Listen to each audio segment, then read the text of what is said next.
मीमोज, written messages specially in business में जो messages लिखे जाते हैं उनको हम लोग मीमोज कहते हैं।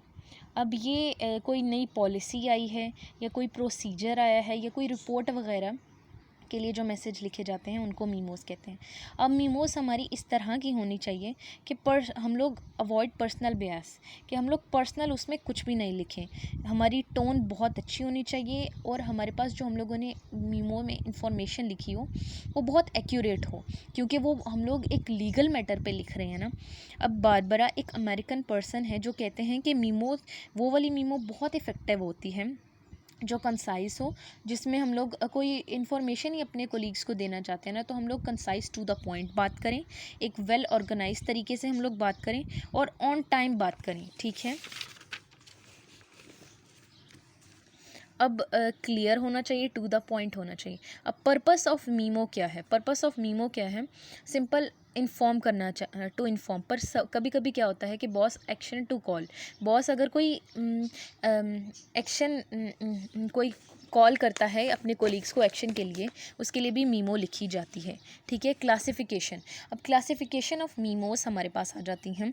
डाउनवर्ड क्लासिफिकेशन, अपवर्ड और हॉरिजॉन्टल। डाउनवर्ड नाम से ही जाहिर है कि ऊपर से नीचे आना। सीनियर्स जूनियर को एक मैसेज सेंड करता है, ये इस वजह से भी हो सकता है कि सपोज़ एक मैनेजर है जिसने एक न्यू हेड बना दिया है, नए कोलीग्स आए उनमें से एक को हेड बना दिया है, तो एक रिटन मैसेज सेंड करेगा कि ये हमारे पास हेड है जिसमें वो सारे मैटर्स पे बात करेंगे।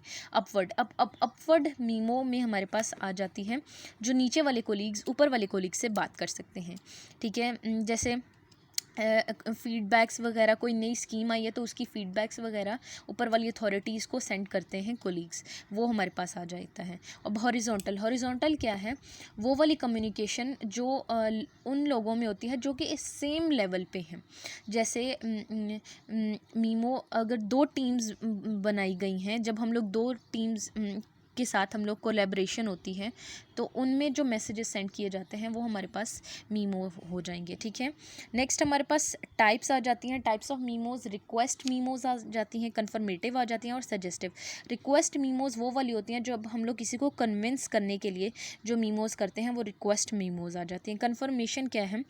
कोई पर्सन है जिसने एक कॉन्ट्रैक्ट हमारे पास साइन कर दिया है, तो हम लोग उसको कंफर्म करते हैं कि आपने ये हमारे पास ये कॉन्ट्रैक्ट ही ये साइन कर दिया है। और सजेस्टिव मीमो सजेशन के लिए होता है कि सपोज़ कोई प्रॉब्लम आ गया तो प्रॉब्लम को सॉल्व करने के लिए, सजेशन लेने के लिए जो टेक्निक्स हैं वो हम लोग उसमें मैसेज में हम लोग लिखते हैं। अब डूज़ एंड डोंट्स ऑफ मीमोज़। अब मीमो हमारे पास इस तरह से होनी चाहिए कि हम सबसे पहले तो उसकी अपनी जो पर्पस है, हम किस पर्पस से लिखना चाहते हैं वो हम लोग पर्पस जान लें।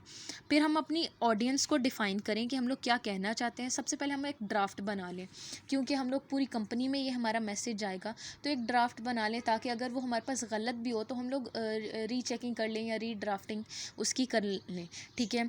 अब हम लोग इस तरह से मीमोस बनाएं कि उसमें बुलेट्स पॉइंट्स का इस्तेमाल करें और सक्सिनेट मतलब कंसाइज हम लोग उसमें इस्तेमाल करें। मेन पॉइंट हमारे पास उसमें बहुत जल्दी ना करें हम उसको मीमोस को बनाने में या फिर आगे देने में, ठीक है। हमारे पास एक मेन पॉइंट होना चाहिए, हम लोगों के पास सब्जेक्ट लाइन होना चाहिए। अगर समरी किसी को जाननी है तो हम लोग वो भी बीच में मेंशन कर दें, ठीक है। अब स्ट्रक्चर मीमो का इस तरह से होता है कि सबसे पहले हम लोग एड्रेस लिखते हैं। एड्रेस क्या है? वो वाला पर्सन जो लिख रहा है।